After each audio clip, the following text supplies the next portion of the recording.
A mother walks into her little son's bedroom and freezes. Something tall and black is standing beside his bed. It does not move. It does not speak. It just watches him in the dark. Lacey snaps on the light. The room is empty. The figure is gone. And so is her son.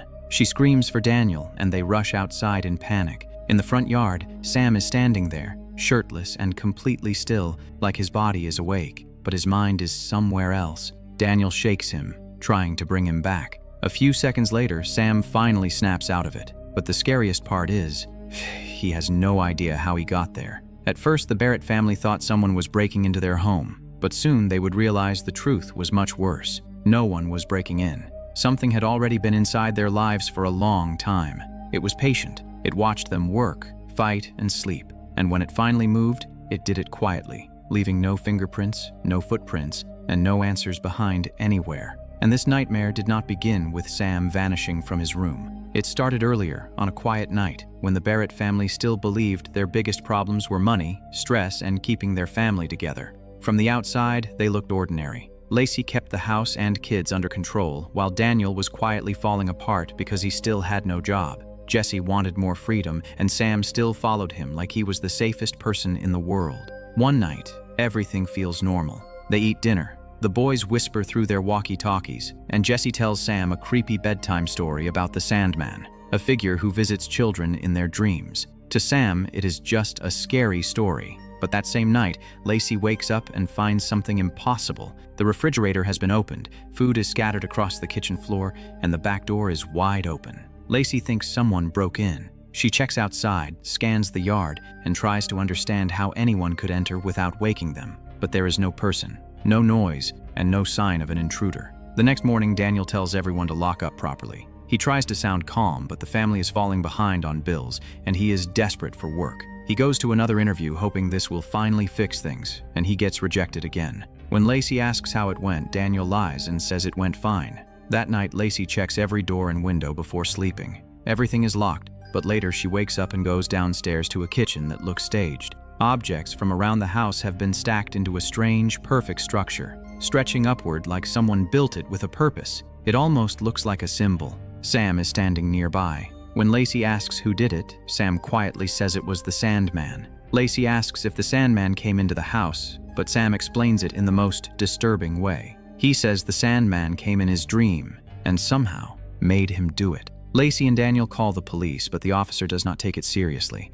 No broken lock, no forced entry, so he assumes it is someone in the house. Sleepwalking, kids messing around, stress, but nothing feels simple anymore. To feel safer, Daniel and Lacey install a security alarm. That night, Daniel mentions cutting back on cable, and Lacey instantly knows something is wrong. After pressure, he admits he did not get the job. They argue, drained and embarrassed, and the boys hear it through the walkie-talkie. Then, in the middle of the night, the alarm explodes through the house. Daniel runs downstairs expecting an open door or shattered window. Everything is still locked. The alarm company tells him something worse. Every sensor in the house triggered at the same time. And then Lacey sees the wall. Every family photo has been removed from its frame. Not stolen with the frames, not broken. Just the photos themselves are gone, like someone carefully took away their faces. The police return, but again they find nothing. The officer starts suspecting the children. Daniel questions the boys. Jesse insists he did not do it. Sam goes quiet. When Lacey asks Sam if the Sandman took the pictures, Sam says he is not allowed to tell. That answer pushes Daniel over the edge.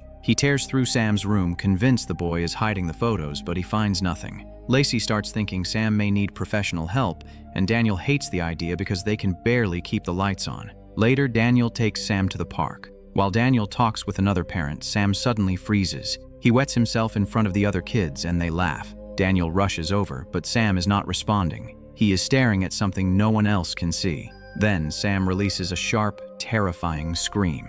Back home, Lacey cleans Sam's room and finds a drawing. A tall, dark figure standing beside a small child. Then a bird slams into the window. And then more. Not one or two. An entire flock smashes into the house like something pulled them straight toward the Barrett home.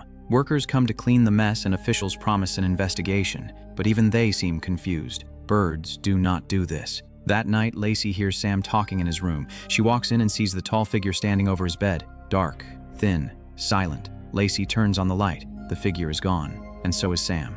Outside, Sam is standing in the yard again. shirtless and completely still. Daniel shakes him, desperate. Sam snaps out of it and asks why they are outside. He truly does not remember leaving the house. Daniel still tries to deny what is happening. He does not want to believe there was someone in Sam's room. He does not want another problem. But Lacey knows what she saw. Meanwhile, Jesse escapes the tension his own way. He secretly uses Lacey's realtor access code to enter an empty house with Kevin and some friends. It starts as harmless rebellion until it becomes clear Kevin is pushing Jesse toward things he is not ready for. Jesse tries to impress Shelley and she realizes he has never kissed anyone before. She gives him his first kiss. For Jesse, it feels like growing up. For the Barretts, it feels like the house is shrinking around them. Daniel and Lacey install cameras, hoping to catch whoever or whatever is doing this. Daniel studies the footage, but instead of answers, he finds gaps and interference, like the cameras died exactly when they were needed. Lacey tries to keep working. During a house showing, everything seems normal, until she suddenly goes blank.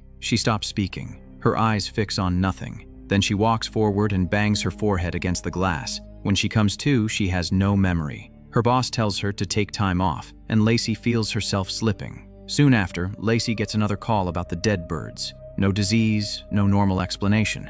And something even stranger, the birds came from different flocks and different directions, but all crashed into the same house. That means they were not simply flying together. Something drew them there. Desperate, Lacey searches online and finds people describing the same pattern. Missing time, strange marks, unexplained symbols, children seeing figures in their rooms, animals behaving unnaturally, and electronics failing at the worst moment. The more she reads, the more one terrible idea forms. Maybe this is not a person. Maybe this is not a break-in. Maybe something from far beyond their world has chosen their family. For a brief moment, things seem to improve when Daniel finally gets a job offer. After so much stress, he and Lacey feel like they can breathe again. They hire a babysitter, leave the boys at home, and try to steal one peaceful night. But by now, peace in the Barrett house never lasts for long. That night, after one rare moment of happiness, Lacey wakes up and realizes Daniel is no longer beside her. She thinks he went downstairs, but outside, he is standing in the yard, completely still.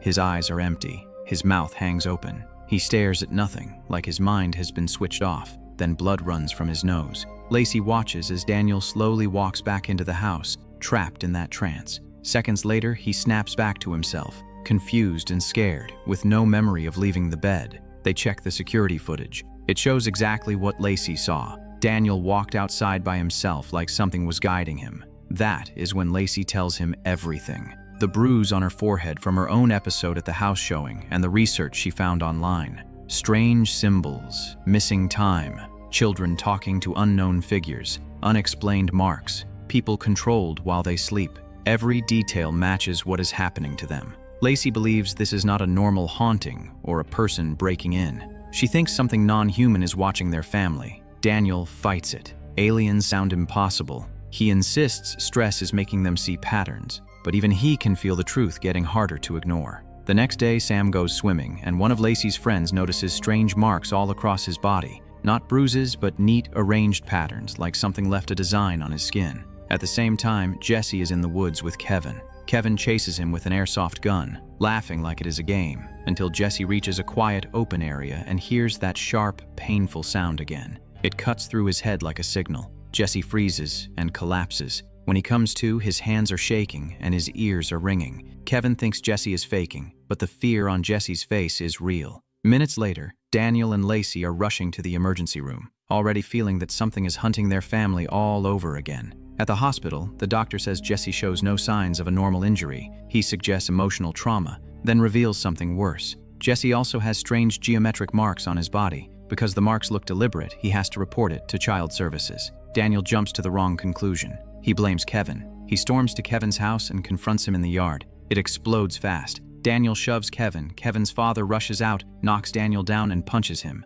Now the nightmare is spilling into public. Jesse is humiliated and furious at his father. To him, Daniel looks unstable. Lacey tries to explain this is bigger than Kevin, bigger than any normal problem, but Daniel still cannot fully accept what they are facing.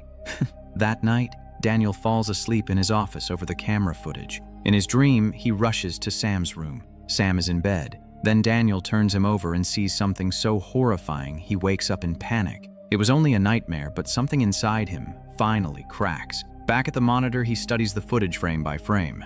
This time he realizes the interference is not random. Something is hiding inside it. For a split second, tall, dark figures appear inside their house. Now Daniel cannot deny it anymore. The next day, he and Lacey visit Edwin Pollard, a strange but serious expert who has spent years studying cases like theirs. His apartment is covered in clippings, missing child reports, drawings, and old research. Less a home than a warning. Pollard questions them about the marks, the nosebleeds, missing time, dreams, lights, animals, children, and that constant feeling of being watched. Then he gives them a name: the Greys. According to Pollard, they do not visit randomly. They study families, watch them for a long time, create fear and pressure, and when the family is weak and divided, they take the person they want. He says the marks behind the ear are signs of an implant, something they use to influence people without them knowing. Daniel remembers the itch behind his ear, and Pollard shows him he has the same mark. Then Pollard gives the worst warning. When the Greys start showing themselves openly, it usually means the final stage has begun.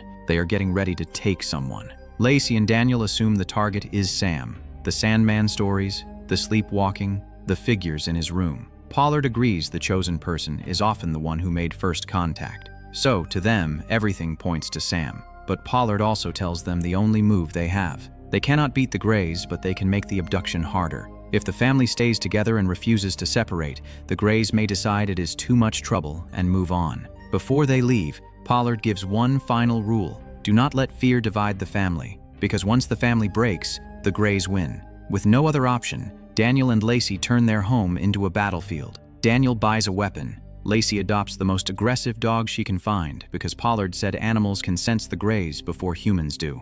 They cover windows, secure doors, and lock the house down, but it only scares Jesse more. He is already furious about Kevin, and now his parents are acting like the world is ending. He slips out and meets Shelley, desperate for someone normal. Shelley tells him his father may seem strange, but that does not mean he is crazy. By evening, Jesse returns and quietly asks Daniel if something is coming. Daniel does not lie. He tells Jesse yes, something is coming, and he makes Jesse promise to keep Sam close, no matter what. That night, the family sits together and talks about happy memories. For a few minutes, they laugh like a real family again, holding on to warmth before the darkness returns. Then the television distorts. The lights flicker. The dog barks like it can see something outside the walls. The Greys have arrived. Daniel sends Lacey and the boys upstairs while he stands guard below. A blinding light floods the house from outside. Upstairs, Lacey holds the boys tight, trying to stay calm, but the light pulls her attention away for 1 second. That is all it takes. A door slams shut, trapping her away from the kids. Boards loosen by themselves, screws pop out, doors shake. The house feels like it is being opened from every direction at once. Daniel fires into the light, but he has no clear target. He rushes upstairs, grabs Jesse and Sam, breaks Lacey free, and they reunite in one room. They lock themselves together, holding on to the only thing Pollard said mattered, but they are not alone. The Greys are already inside, standing around them in the dark. Daniel fires again, and reality breaks. Jesse is suddenly separated. Sam runs down the hallway, and Jesse chases him, desperate to protect his little brother. As he follows, the house changes around him. The hallway becomes the empty house Lacey was trying to sell. Then Jesse sees his parents in a nightmare version of reality, broken, hopeless, covered in blood. It feels real, but it is the Greys twisting his mind, using fear to pull him away from the family. He keeps searching until he finally sees Sam sitting alone on the floor. He runs toward him, but as he reaches him, the illusion collapses. Jesse is back in his own house, and now he understands the truth. Sam was never the real target. Jesse was. The Greys surround him, and before his family can reach him, a bright light fills the room. Then Jesse is gone. 3 months later, the Barrett family is in a small apartment surrounded by boxes, missing child posters, and desperate hope. They are not trying to prove anything anymore. They are just trying to survive after losing their son. Edwin Pollard reads about Jesse's disappearance in the newspaper, cuts out the article, and pins it beside many other missing children. Jesse is not the first, and he will not be the last. Later, Lacey finds Jesse's childhood drawings, and her face changes. The drawings show the same figures, the same visitors, the same signs of contact, and Lacey realizes the horrifying truth. The Greys did not choose Jesse that night. They had chosen him years ago. His childhood sickness, his old drawings, the strange things they once ignored, all of it was connected. Sam was only a distraction. Jesse was the one they had been watching from the beginning. Then the walkie-talkie fills with static. Lacey freezes. Sam slowly answers it. Through the broken signal, they hear a faint voice, unclear, distant. almost impossible to understand, but it sounds like Jesse.